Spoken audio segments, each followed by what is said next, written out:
자, 오늘 골로새서 4장인데요. 자, 골로새서 4장 2절과 3절을 우리 함께 읽겠습니다. 기도를 항상 힘쓰고 기도에 감사함으로 깨어 있으라. 또한 우리를 위하여 기도하되 하나님이 전도할 문을 우리에게 열어주사 그리스도의 비밀을 말하게 하시기를 구하라. 내가 이것을 인하여 매임을 당하였노라. 자, 우리가 오늘은 그리스도의 비밀에 대한 말씀을 살펴보겠습니다. 여기서 얘기하는 비밀이라는 건 우리가 가지고 있는 비밀과는 다릅니다. 각 개인이 가지고 있는 비밀은 남에게 공개가 되면 안 되는 비밀이죠. 그런데 이 그리스도의 비밀이라는 것은 계시라는 뜻입니다. 감추어져 있는, 오직 허락한 사람에게만 계시되어 있는 비밀이라는 것입니다. 그러니까 이것은 영원히 알 수가 없는 것이 아니라 예수 그리스도에게 속한 사람들이면 누구든지 알 수 있도록 공표된 그런 비밀을 언급하고 있습니다. 우리는 3장에서 그리스도인으로 온전히 살기 위해서 옛사람의 모습을 벗어버리고 새사람으로서의 삶을 어떻게 살 것인가, 그 방법에 대해서 살펴봤습니다. 그래서 그 3장의 중요한 말씀은 우리가 그렇게 모든 음행과 더러움과 악을 버리고 온전한 새사람으로 살아야 되는데 그렇게 살지 못하는 이유 중에 가장 큰 것이 우리 안에 말씀이 거하지 않기 때문인 것을 우리가 살펴봤죠. 그래서 바울은 3장 16절에서 그리스도의 말씀이 너희 속에 풍성히 거하여 모든 지혜로 피차 가르치며 권면하고 시와 찬미와 신령한 노래를 부르며 마음으로 감사함으로 하나님을 찬양하고 또 무엇을 하든지 말에나 일에나 다 주 예수 그리스도의 이름으로 하고 그를 힘입어 하나님 아버지께 감사하라, 이렇게 명령하고 있습니다. 우리가 가장 예수 그리스도인으로서 가장 중요하게 여겨야 되는 것은 하나님의 말씀 안에 거하는 것입니다. 우리 안에 하나님의 말씀이 풍성해야 그 풍성함이 다른 사람에게 나타날 수 있는 것입니다. 많은 사람들이 교회를 오래 다니면 뭐 우리나라는 그냥 덮어놓고 나이만 이제 30만 되면 전부 다 집사가 되고 40이 되면 안수 집사가 되고 60이 되면 자동적으로 뭐 권사 장로가 되고 눈이 반짝반짝하면 전부 다 전도사고 뭐 다 그러한 입장이 돼버렸어요. 이상한 교회 풍토가 돼버렸는데 사실은 그런 건 아니거든요. 우리는 각 직분자들은 그냥 하나님의 은사에 따라서 직분을 받은 것뿐입니다. 목사는 목사의 직분을 받은 것이고 또 찬양 리더, 전도사, 권사, 집사 이런 모든 것은 하나님 안에서 봉사를 위해서 직분을 받은 것입니다. 이런 직분을 받은 것은 하나님의 일을 좀 더 효과적으로 하나님의 계획대로 하기 위한 것이거든요. 그러나 가장 중요한 것은 그들이 하는 일이 무엇인가입니다. 초대교회에 가장 위험한 사건이 발생된 일이 있었습니다. 너무나 많은 사람들이, 이방인들이 몰려들기 시작했어요. 먹을 것이 없어서 교회 가면 먹을 것이 있다 해서 거기는 사랑을 베푸는 곳이다 해서 많은 이방인들이 그 교회로, 초대교회로 몰려들어왔습니다. 그런데 그때 그 교회 안에도 히브리파 사람들, 즉 이스라엘 사람들 중에 개종한 사람들이 있는가 하면 이방 교인들도 있었습니다. 그러다 보니까 교회가 두 파로 나누기 시작합니다. 그러니까 그 이스라엘 사람들로 그 개종한 사람들은 우리는 그래도 하나님의 사람이다, 그런 기득권을 가지고 정말 아무것도 안 하려고 합니다. 그러다 보니까 헬라 사람들이 다 앞장서서 음식을 나르고 준비하고 봉사하는 일에 전부 다 앞장서서 하니까 불평불만이 생기기 시작했습니다. 그때 사실 사도들도 너무나 사람들이 많이 몰려드니까 그 사람들을 공개하고 그들을 섬기는 일에 막 빠졌습니다. 어쩌면 오늘날 카톨릭과 같은 그런 지경이 됐을지도 모르겠습니다. 그래서 이제 혼란이 생기기 시작합니다. 분쟁이 일어나기 시작합니다. 그때 베드로가 일어나서 한 말이 너희 중에 7 집사를 뽑으라 그럽니다. 성령에 충만한 7 집사를 뽑아라. 그들에게 모든 교회의 일을 맡기고 우리는 말씀 전하는 일과 기도에 전념하리라 합니다. 만약에 목사가 말씀 전하는 일과 기도에 전념하지 않고 다른 일에 빠지면 어떻게 될까요? 그는 목사가 아닙니다. 우리가 이런 문제에 대해서 우리가 깊게 생각하듯이, 그래서 바울은 골로새 교회에게 그들이 모든 삶 속에서 자기네들이 정말 예수를 믿기 전부터 가지고 있던 나쁜 악습관들을 벗지 못하는 그 이유를 그들이 하나님의 말씀과 떨어져서 생활하는 그런 것이라고 생각했기 때문에 그리스도의 말씀이 너희 속에 풍성히 거하기를 기원했습니다. 자, 이제 오늘 특별히 바울은 그리스도의 비밀에 대해서 언급을 합니다. 여러분, 그리스도의 비밀이 먼저 무엇인지를 우리가 이해할 필요가 있는데요. 특별히 골로새서는 그리스도에 대한 비밀을 여러 번 언급했습니다. 한번 1장을 보시겠습니다. 1장 26절과 27절을 보면 이 비밀은 만세와 만대로부터 오므로 감추었던 것인데 이제는 그의 성도들에게 나타났고 하나님이 그들로 하여금 이 비밀의 영광이 이방인 가운데 어떻게 풍성한 것을 알게 하려 함이라. 이 비밀은 너희 안에 계신 그리스도시니 곧 영광의 소망이라. 이 비밀 자체가 그리스도라, 우리 안에 계신 그리스도라는 것입니다. 그런데 영광의 소망이라고 얘기를 했습니다. 여러분들이 가지고 있는 소망과 다른 소망입니다. 바울이 얘기하는 것은 이제 그리스도께서 이 땅에 오실 때, 이 땅에 오셔서 천년 왕국을 세웠었을 때 우리 그의 성도들이 함께 누려야 할 그 영광의 소망을 얘기하는 것입니다. 그래서 우리는 죽어도 다시 살겠고 살아서 믿는 자는 영원히 죽지 아니하리라는 말씀을 하신 것입니다. 우리는 이 세상이 잠시 잠깐 지나갑니다.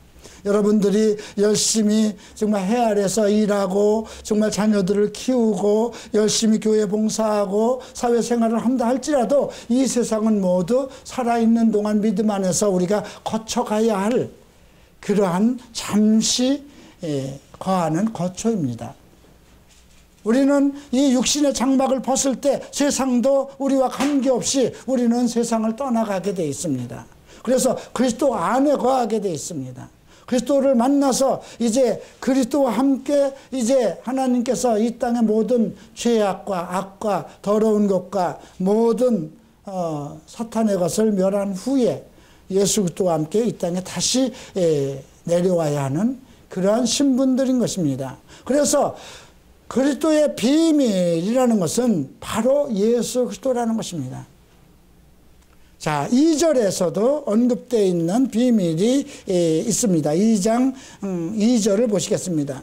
이는 저희로 마음의 위안을 받고 사랑 안에서 연합하여 원만한 이해의 모든 풍요에 이르러 하나님의 비밀인 그리스도를 깨닫게 하려 함이라. 그렇죠? 1장에서는 우리의 소망, 하늘에 속한 그 소망 그 자체가 예수 그리스도라는 것입니다. 그런데 그 예수 그리스도가 어떠한 분인지 누구신지 깨달아야 되기 때문에 2장 2절에서는 우리가 그 그리스도로 말미암아서 서로 위로하고 서로 연합하고 원만한 이해와 그의 모든 풍요함, 그리스도께서 가지고 있는 그 풍요함에 깨닫기 위한 것, 이것을 언급하고 있습니다. 그리고 오늘 4장에서 다시 그리스도에 대한 비밀을, 하나님의 전도할 문을 우리에게 열어주사 그리스도의 비밀을 말하게 해달라. 그리스도가 가지고 있는 비밀, 첫 번째는 하늘에 속한 비밀입니다. 그리고 그 하늘에 속한 비밀이 이제 이 땅에 와서 우리 성도들과 함께 이루어야 할, 성취할 완전한 그 내용입니다. 그러기 위해서 바울이 요구하는 것은 무엇이냐면 이제 그 그리스도의 비밀을 모든 세상 사람들에게 전도할 수 있는 문이 열리게 해달라고 성도들에게 부탁을 합니다. 자, 에베소에서도 바울은 또 너희가 나를 위해서 구할 것은 내게 말씀을 주사 나로 입을 벌려 복음의 비밀을 담대히 알리게 하옵소. 그렇게 청구합니다. 바울은 자기를 위해서 기도를 해달라고 합니다. 자기의 영화와 복과 교회의 성장 이런 것을 위해서 기도해달라는 것이 아니라 복음의 비밀을 이방인에게 전할 수 있는 말씀을 달라고 합니다. 바울은 예수님으로부터 말씀을 직접 받은 사람입니다. 그에게 가르침을 받은 사람입니다. 영으로 그리스도를 통해서 충분히 하나님의 말씀을 깨닫도록 그렇게 해서 사도로 임명을 받은 자입니다. 그럼에도 불구하고 나로 그리스도의 비밀을 담대히 말할 수 있는 말씀을 주게 달라고 그것을 위해서 성도들에게 부탁을 합니다.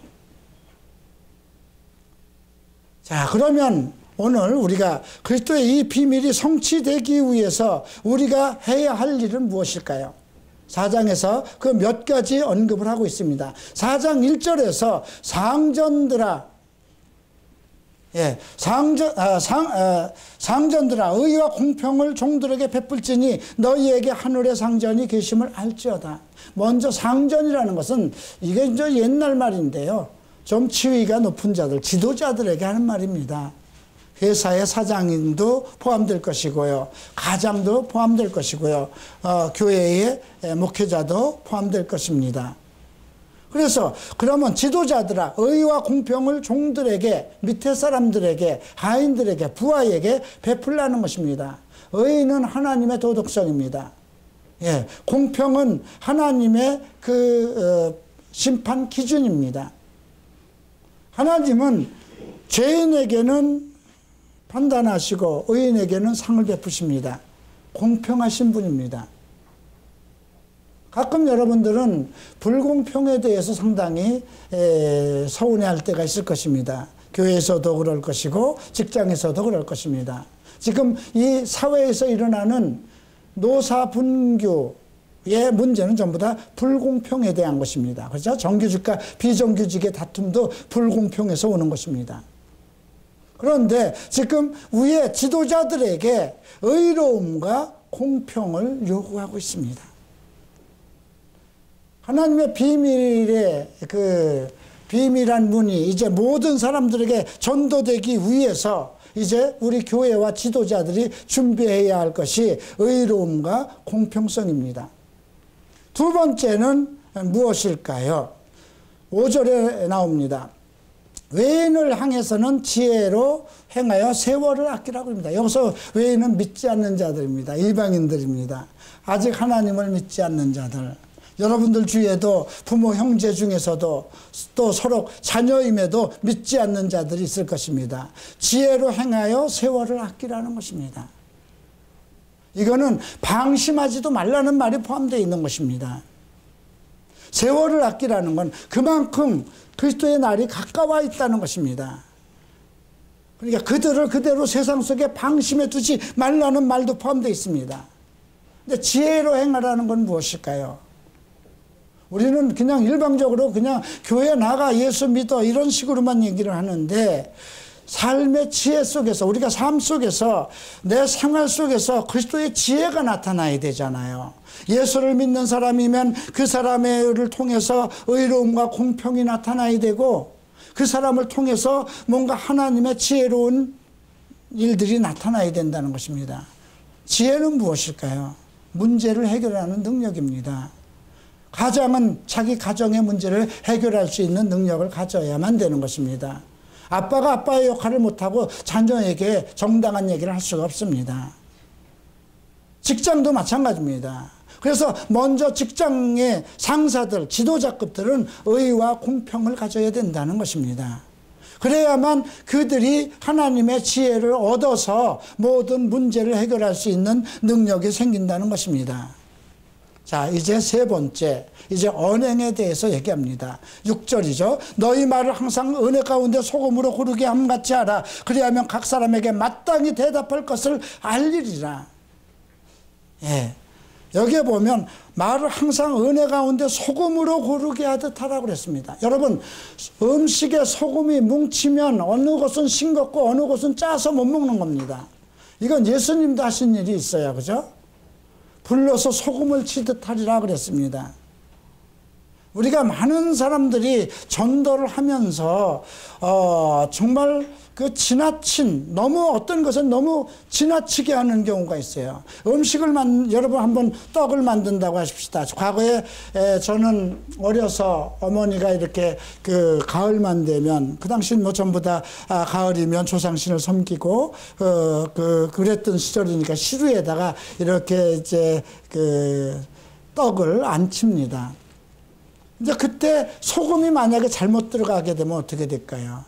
한쪽은 어떤 떡은 짜고 어떤 떡은 싱겁게 됩니다. 소금이라는 것은 어떤 음식의 맛을 내는 것입니다. 여러분, 소금의 특성은 물론 갈무리도 하고 썩지도 않게 하고 보존하고 상처를 치료하는 그런 역할도 있습니다. 그러나 가장 중요한 것은 무엇일까요? 맛입니다. 그런데 그 소금이 고르게 들어가지 않고 어느 곳에는 지나치고 어느 곳은 들어가지 않으면 못 먹는다는 것입니다. 이것은 한국교회에도 필요한 것입니다.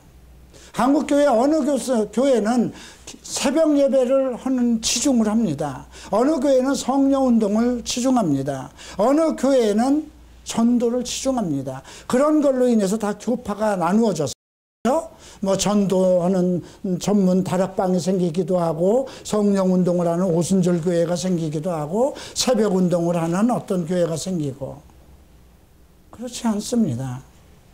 지금 고르게 우리가 어떤 말을 하든지, 우리가 목사는 말을 한다는 것이 권면과 성경을 전하는 것이 이 직업입니다. 임무입니다. 그런데 제가 만약에 성경을 창세기부터 계시록까지 구원에 관한 것에서부터 종말에 관한 모든 것을 고르게 가리키지 않고 계속해서 여러분들에게 어떤 축복이나 은혜와 기도와 믿음에 관한 것만 강요한다면 여러분들은 정말 어떻게 될까요? 어떤 교회에서는 계시록 같은 것은 그것은 감히 함부로 풀 수도 없는 것이다.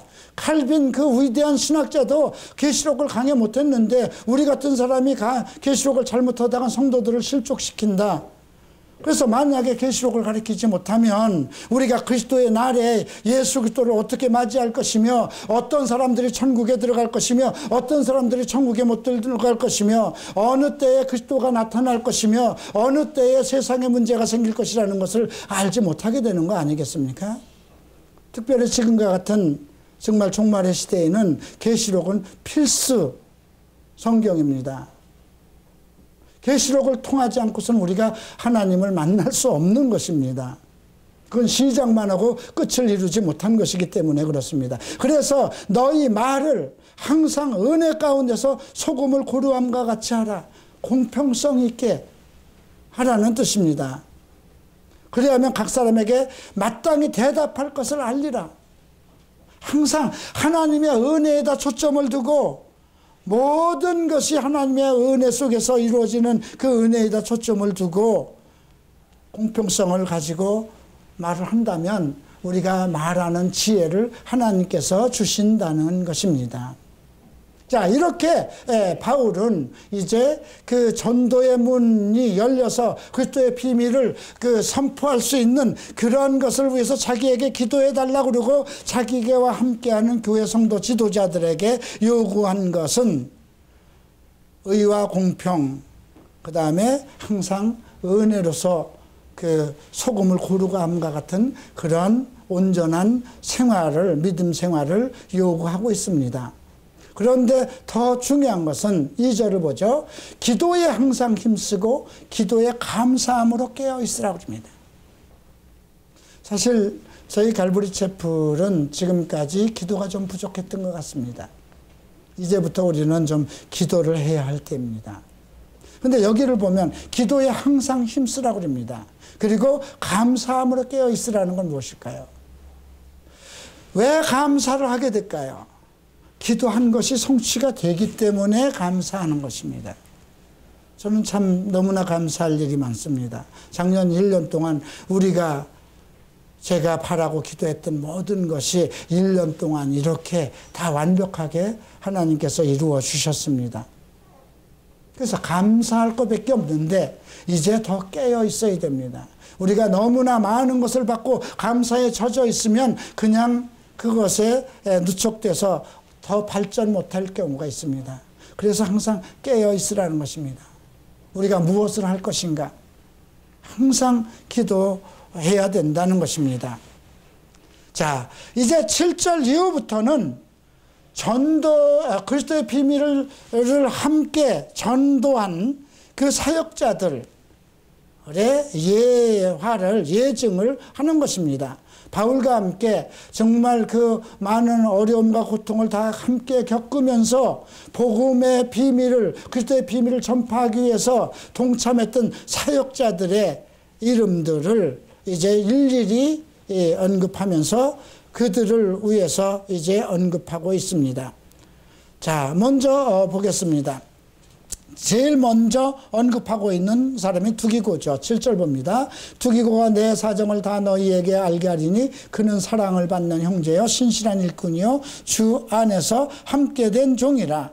내가 저를 특별히 너희에게 보낸 것은 너희로 저희 사정을 알게 하고 너희 마음을 위로하게 하려 함이라. 먼저 두기고의 그 성도의 성품을 언급하고 있습니다. 사랑받는 형제라고 그랬습니다. 예. 하나님에게 사랑을 받고 성도들에게도 사랑을 받고 스승에게도 사랑을 받는 사람이겠죠. 예, 먼저 사랑을 받는 형제요. 형제라는 건 무엇일까요? 기업을 같이 나누어 받을 사람입니다. 우리가 예수 그리스도의 형제라고 합니다. 예수 그리스도와 하나님의 나라를 함께 상속받을 사람이기 때문에 그렇습니다. 그래서 사랑하는 형제라는 것은, 사랑을 받는 형제라는 것은 이제 그리스도 하나님으로부터 모든 기업을 함께 나누어 받을 형제라는 뜻입니다. 신실한 일꾼이라는 것입니다. 신실하다는 것은 어떤 신앙적인 것도 있지만 실질적인 그 삶의 행위에서도 성실한 것을 뜻합니다. 마음과 영적으로도 신실하고 그 다음에 마음으로도 성실한 것을 얘기한 것입니다. 성실한 일꾼이라는 거죠. 교회 일에 솔선수범해서 자기의 것을 바라지 않고 오직 하나님의 영광을 위해서 성도들을 섬기던 사람입니다. 그리고 주 안에서 함께 된 종이라고 합니다. 두기고는 그러니까 정말 그 자기 인생을 포기하고 예수 안에서 바울과 함께 모든 힘들고 아픈 고통을 함께 나눈 노예의 신분으로서 하나님을 섬긴 자라는 것입니다. 근데 내가 그를 너희에게 특별히 보내는 것은 너희로 우리 사정을 알게 하고 너희 마음을 위로하게 하겠니라. 지금 바울이 어디에 있는 거예요? 감옥에, 로마 감옥에 갇혀 있어요. 그런데 두기고가 그곳에 같이 왔던 것입니다. 두기고는 원래 그 바울과 함께 이 아시아주 출신입니다. 그러니까 그 다시 아시아주라고 그러면 지금의 터키 지역, 에베소 갈라디아 교회 그런 지역이 있던 곳입니다. 그 아시아주에 있는 교회 지도자입니다. 그래서 바울과 함께 항상 전체 그 아시아 지역을 함께 돌면서 그 복음을 전하고 바울의 뒷바라지를 하고 이제 로마에 잡혔을 때 오게까지 같이 왔던 사람입니다. 그래서 지금 그 골로새 사람들이나 그 근처에 소아시아에 있는 사람들이 바울에 대한 염려로 근심으로 젖어 있을 때 이제 그 두기고가 가서 바울의 그 모든 정황, 그 상황을 전달하는 것입니다. 그래서 그들로 마음을 위로하게 하기 위함이라고 그러죠. 자, 이제 9절을 보시겠습니다. 신실하고 사랑을 받는 형제, 똑같은 말로 언급되어 있어요. 그렇죠? 먼저 성실하다. 믿음에 신실하고, 그러니까 하나님 앞에 온전하고 성도들 앞에 성실한 것을 얘기하는 것입니다. 사랑받는 형제 오네시모라는 것은 이제 나중에 우리가 빌레몬에서 다시 공부를 하게 됩니다. 그러니까 빌레몬의 노예입니다. 빌레몬 밑에 하인이었습니다. 근데 도둑질을 해가지고 로마로 도망을 왔는데 거기서 다시 바울을 만났습니다. 도둑질해서 같이 감옥에 들어간 겁니다. 근데 거기에서 바울을 만났어요. 참 기가 막힌 인연이죠. 그래서 나중에 우리가 이제 빌레몬 공부를 할 때 빌레몬은 단 한 장이, 디도서 다음에 나오는 단 한 장의 편지입니다. 예, 그 오네시모를 위해서 자기 제자인 빌레몬에게 편지를 씁니다. 해를 받아주라고 그럽니다. 얘는 너 대신에 나를 와서 목숨을 다해서 섬긴 자라고 얘기를 합니다. 예. 참, 그 오네시모를 보내는 겁니다. 오네시모를 함께 보내는. 그러니까 두기고와 함께 오네시모를 같이 보내는 것입니다. 그는 너희에게서 온 사람이라 저희가 여기 일을 다 너희에게 알게 하리라. 그러니까 오네시모가 정말 감옥에 있으면서 바울을 통해서 회심을 하고 회개를 하고 이제 자기 사실 그 상전에게 그 당시에는요 도둑질하다가 노예가 그 도망을 가면은요 사형입니다. 그냥 죽이게 돼 있었습니다. 그러니까 엄청난 정말 그 죄인이죠. 시대적으로 죄인입니다. 그럼에도 바울은 그를 다시 그 지역으로 보냅니다. 빌레몬에게 다시 보내서 너 대신 나를 수발한 사람이니까 용서해 줘라. 예, 그렇게 편지를 씁니다. 우리가 이런 걸 통해서 무엇을 발견할 수 있느냐면요. 그리스도의 비밀이라는 게 무엇일까요? 죄인된 자들을 해결하기 위해서 언제 어디에서 감옥에서 이 오네시모를 만나게 될 줄 누가 알았어요? 그렇죠? 그것도 자기의 제자 교회에서 자기가 사랑하던 그 제자에게 도둑질을 해서 나온 사람이니까. 근데 우리가 이런 걸 통해서 하나님께서는 모든 사람들이 다 하나님 안에서 온전케 되게 하기 위한 하나님의 계획을 발견할 수 있죠. 자, 10절을 이제 보겠습니다. 나와 함께 갇힌 아리스다고와 바나바의 생질 마가, 이 마가에 대해서는 너희가 명을 받았음에 그가 이르거든 영접하라. 여기 바나바의 생질 마가는 마가복음을 쓴 사람입니다. 마가복음 15장 52절을 보면은요, 그 예수님이 이제 그 겟세마네 동산에 가서 잡혀갈 때 그 혼이불을 두른 친구가 병사들이 오니까 혼이불을 내던기고 도망가는 청년 하나가 나옵니다. 그게 마가라고 합니다. 마가의 이제 외삼촌이 바나바입니다. 바울과 함께 그 아시아 지역에 그 전도를 한, 그래서 나중에 사도 반열까지 올라갔죠. 그래서 2차 그 선교 여행을 가려고 할 때 원래 마가가 같이 갔는데 이 너무 귀엽게 자란 아들이라 그 정말 그 사도들과 함께 이방 선교를 나가니까 너무 힘든 거예요. 먹는 것도 그렇고 걷기도 힘들고 정말 여러 가지 위험도 있고 하니까 1차 선교 때 다시 돌아갔어요. 그래서 2차를 다시 떠나려고 했을 때 바나바가 야 그래도 우리 조카 마가를 데려가자 그러니까 아 그놈 지난번에도 말이야 힘들다고 또 뺑소니 친 놈을 왜 데려가려고 그러냐고. 그래서 바울은 이제 신라를 데려가고 바나바는 자기 조카 마가를 데려가서 선교팀이 두 팀으로 나누어집니다. 그랬던 마가인데 그래서 그러한 내용들을 그쪽 지역 사람들이 다 알기 때문에 마가에 대해서는 어떻게 생각할까요? 좀 안 좋은 편견을 가지고 있죠. 그런데 그래서 가로로 주로 이렇게 주석을 달아놓은 거예요.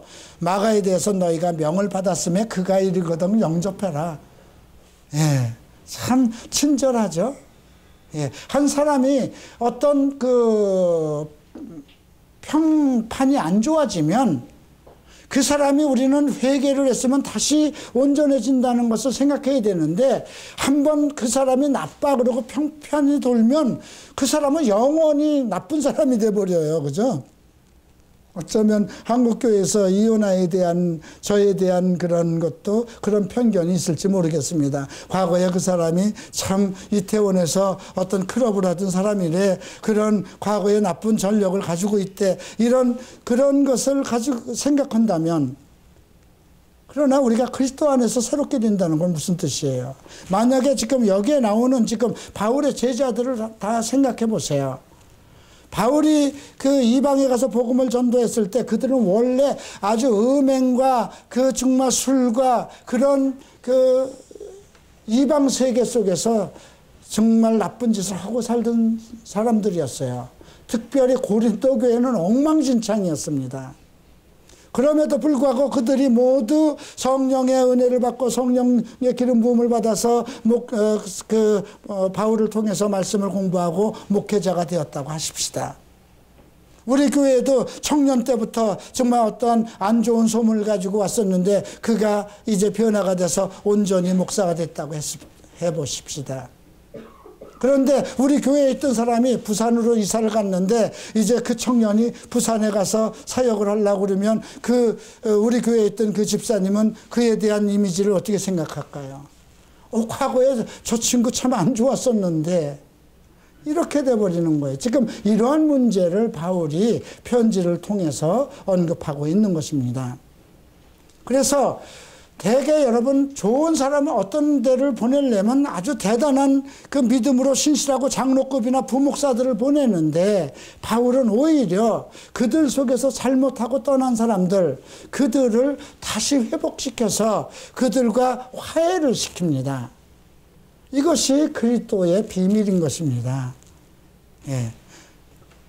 자, 이제 또 11절 봅니다. 유스도라 하는 예수도 너희에게 문안하니, 예수라는 말은 유스도라는 말을 딴 이름으로 예수라는 이름을 가지고 있는가 보죠. 너희에게 문안하니 저희는 할례당이라는 건 유대인이라는 뜻이에요. 할례를 받은 사람이었다는 것이죠. 이들만 하나님 나라를 위하여 함께 역사하는 자들이니 이런 사람들이 나의 위로가 되었도다. 유대인들 중에서 돌아온 겁니다. 유대인들은 할례당은 늘 바울을 배척했습니다. 모세의 할례를 받지 않으면 구원을 못 받는다 하고 바울을 내몰기 시작했는데 유스도가 그 각 고을마다 회당마다 다니면서 각 지역마다 다니면서 바울을 변론했던 것입니다. 그래서 유스도를 같이 다니면 그 바울이 늘 위로를 받았다는 것이죠.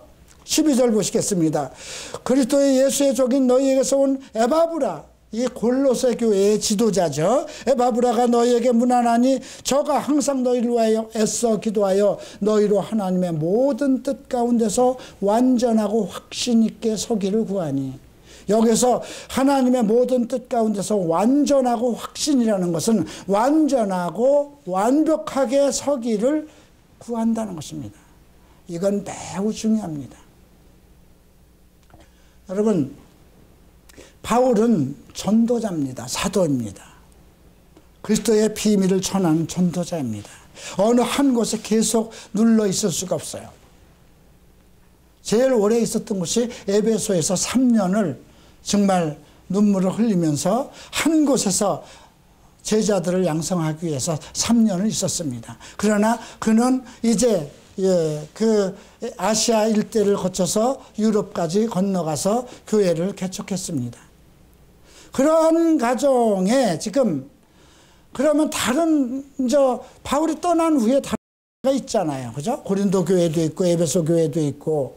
그런데 이제 골로새 지역은 아주 특별한 지역이었어요. 그죠? 온천 지역이 돼서 여러 가지로 그 사람들이 여러 지역에서 오는 그 관광객들과 여러 사람들이 오는 이렇게 합해져서 이방인들과 유태인들 속에서 아주 문화가 아주 안 좋고 나쁜 그런 그 세속적인 그런 학문이 들어와 있던 지역이었습니다.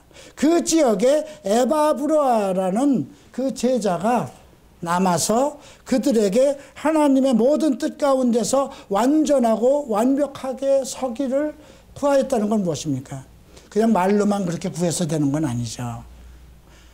그가 완전하고 완벽하게 성경을 가르쳤다는 뜻입니다.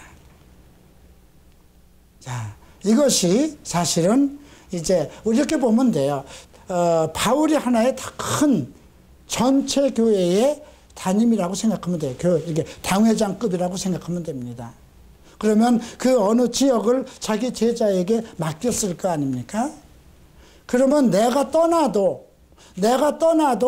바울이 떠나도 그 제자가 그 지역 교회 성도들이 온전해지도록, 그렇죠? 완벽한 성도가 되도록 가르쳐야 되잖아요. 그렇게 에바브로는 그 일을 위해서 최선을 다했습니다. 너희를 위해서 애썼고 수고하고 기도하고 애써 기도하고. 예. 자, 이제 13절. 그가 너희와 라오디게아에 있는 자들과 히에라볼리에 있는 자들을 위하여 많이 수고하는 것을 내가 증거한다. 지금 골로새뿐이 아니라 지금 라오디게아, 히에라볼리에 있는 교회, 그 지역 일대의 교회를, 이게 아마 당회장급입니다. 예. 에바브라는. 그래서 그 밑에는 또 자기의 부목사들, 부사역자들이 있겠죠. 그러니까 바울의 가르침을 온전히 받고 성령 안에서 기름 부음을 받아서 정말 성도들이 완벽하고 완전하기로 최선을 다했던 것입니다. 그걸 칭찬하고 있습니다. 자, 이제 14절 보죠. 사랑받는 의원 누가는 의사였죠. 그러니까 항상 바울의 복음 대열에, 비밀의 문을 전도하는 대열에 함께 참여했습니다. 또 데마가 너희에게 문안한다. 데마는 나중에 여러분 디모데 후서에서 언급되고 있어요. 그는 세상을 사랑해서 돌아갔다고 그럽니다. 예. 그런데 여기서까지는 그래도 사랑을 받는 의원과 데마라고 얘기를 합니다. 그러니 여러분, 복음의 하나님의 복음에 참여한 사람들이 얼마나 많은 유혹을 받을까 한번 생각해 봐야 돼요. 그죠? 마가도 힘들어서 정말 돌아간 일이 있었고, 데마도 아주 그는 세상을 사랑해서 돌아갔다는 건 세상 사람으로 다시 돌아갔다는 것입니다. 내가 다시 이태원에 나가서 클럽을 한다는 말이나 마찬가지입니다.